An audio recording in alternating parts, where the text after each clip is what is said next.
Welcome to Insights Behind the Band. I'm Bradger from 103.7 The Point, your host. But before we get into tonight's featured band, Sixth Floor, I want to tell you more about what we're doing with this program.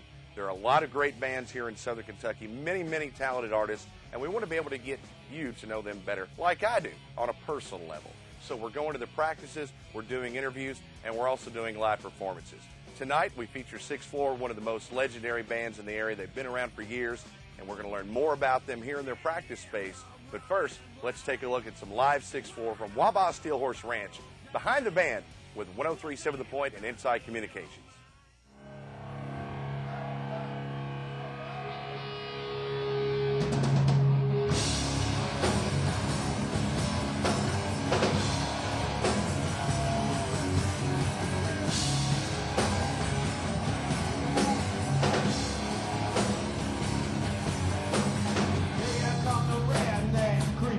Your block with a Trans Am die, rock the nose, drop top. Here come the freaks, better step aside. Got the black 17 in my Superfly ride.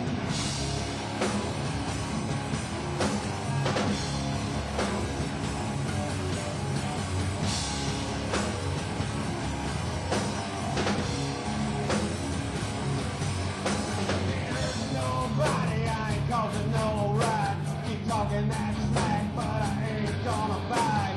Wanna take a ride where you know you can't deny. Come on, flat, and I'm gonna fly in. Going back to where I'm going. Down to where the river's flowing. Keep on saying that I'm slipping.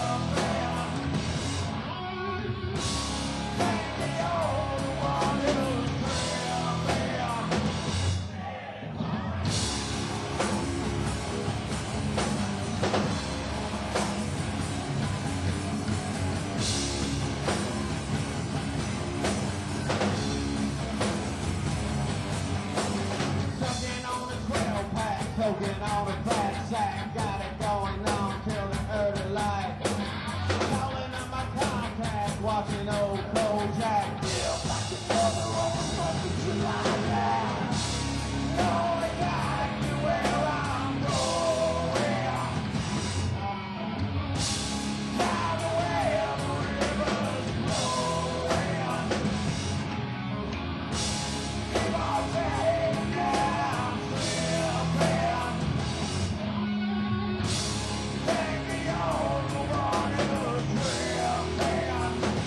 City boy.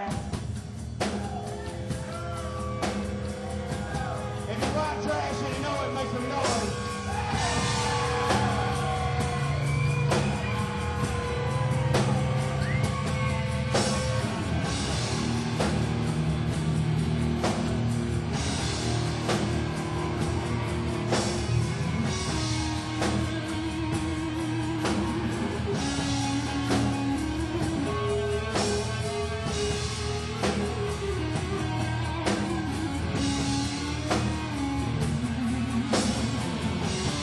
Keep on pushing me. Keep on picking on me. Keep on pushing me. Keep on pushing, yeah.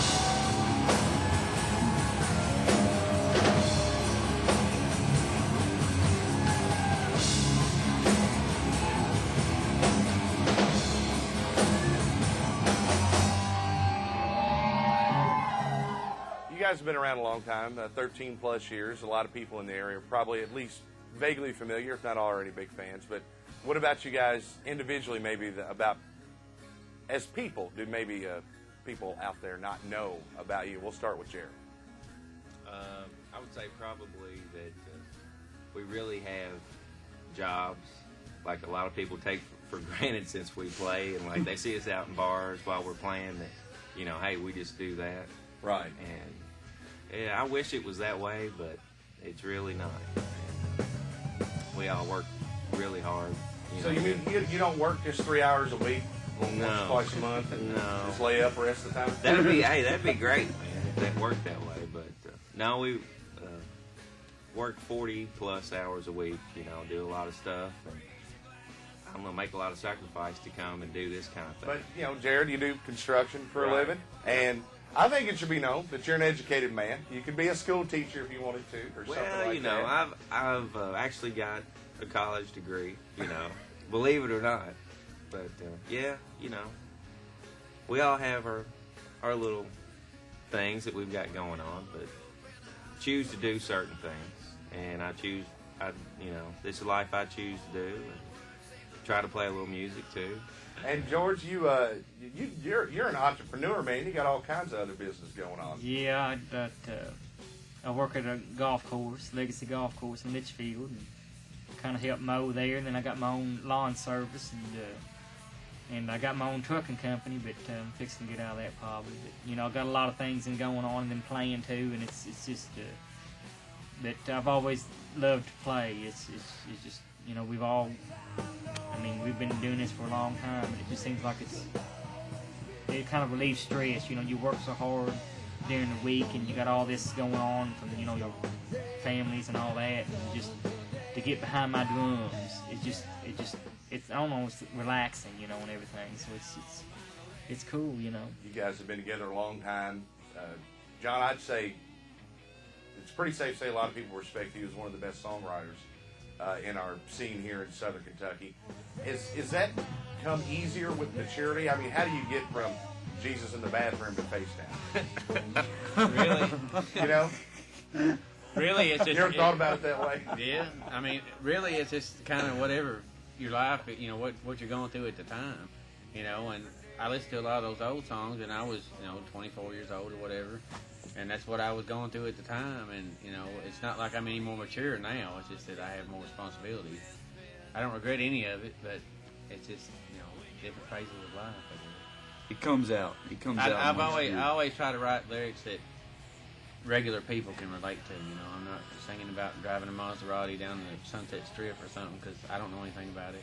But as you've gotten older and had more life experience, do you feel like you end up having more to draw on because you meet more people, you hear more stories and things like that? Yeah, definitely. I mean, you know, get older and wiser, but you know, and a lot of the stuff I write's not experiences of mine, but you know, it might be something I saw on TV or somebody told me about, or one of my friends are going through. But you know, I try to make all of them have some kind of meaning. We were talking about how the music scene in this area has grown and changed over the years, and it seems like on one hand, you've got the couple or three bands, really mainly you guys, but a couple bands that have been together for a really long time and just gotten better and better and more mature.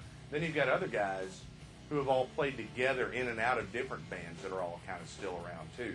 So when Billy came into the band, did that kind of bring a sort of a new sort of sideways element into it? I mean, he'd known you guys for years and shared the stage with you in other bands and things, but was that sort of a turning the corner a little bit? I think as far as crowd wise, you know, we got a lot more crowd of fans of Seven Limbs and New Gods and stuff that normally didn't come and see us, and it's just kind of made the family bigger, I guess. But you know, we've all been through the ringer in the music scene, you know, for years. But, Yeah. There's a ring. It's a ringer too. But I mean, it just seems like, you know, he's always been in the band pretty much. What did you think about it being in the other band at the time? It was definitely Sixth Floor.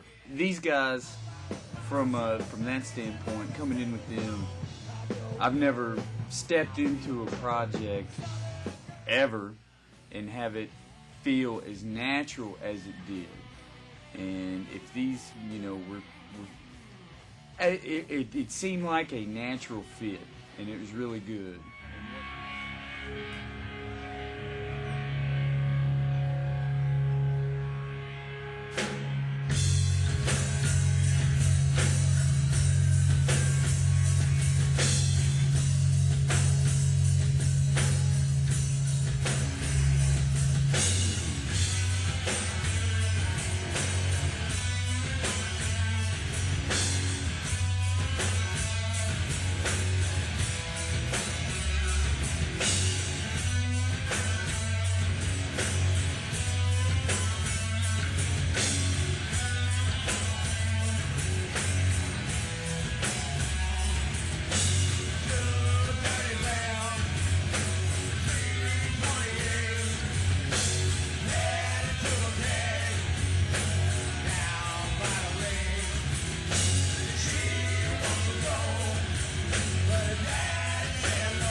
Tell us about when y'all first came together.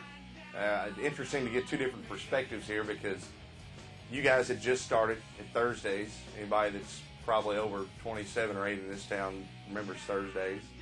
Was it the first Sixth Floor show, or was it even the band as such? I went down to Kentucky Music, and he had something up on the wall there with all this, wanted guitar players, singers, whatever. He had something up there, so he was playing it Thursdays in Cannabis or whatever, and so I went down there and checked him out. I could see something there, He was belting some stuff out, just up there playing some acoustic. He was just playing acoustic and doing his thing, and I was like, man, that's pretty cool. This guy can sing, do his deal. So I talked to him after it was over with, and then I called George, and I was like, man, I found this guy. But the thing about Thursdays, when he came to see me, it was him and his wife came in to see us play, or see me play, and I was sitting there playing, and I could tell they were pretty much enjoying it and everything. And I got the Kentucky Love Song, and like halfway through the first verse, they got up and walked out, and I was like, I'll never see that dude again. And I was like, I done freaked them out or something. The rest of the band kind of departed. Me and Dave and George and John. That was the first version of Sixth Floor. And just about everybody knows this, but just for the record, what does the name of the band stem from? We John was there the night before. They let him out.